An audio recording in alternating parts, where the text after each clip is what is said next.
Mana bugun 5-patok ishtirokchilari sertifikatlarimizni qo'limizga oldik. 35 million so'm miqdorida moliyalashtirildi. Bu pulga men ayollar kiyim-kechak onlayn savdosini yo'lga qo'ymoqchiman. Menga bu loyiha juda ham yoqdi, sababi bu yerdagi kuratorlar, psixolog, o'qituvchilar, darslar menga juda ham katta yordam berdi.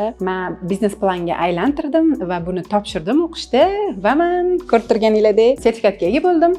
Men bu moliyalashtirishni inshaalloh shu biznesim yo'lida sarflab, yaxshi natijalarga olib chiqmoqchiman. Ayol qizlarga o'zimni ko'magimni bermoqchiman. Bu yerda nafaqat biz bilim oldik, biz bu yerda ekspertlar bilan tanishdik. Ular bilan xolisona, beminnat ularni bilimlarini oldik, ilmlarini oldik hamda o'zimizga o'xshagan bo'lajak tadbirkor ayollar bilan tanishdik. Demak, bu tashkilotga kelishimdan maqsad milliy boks yaratish.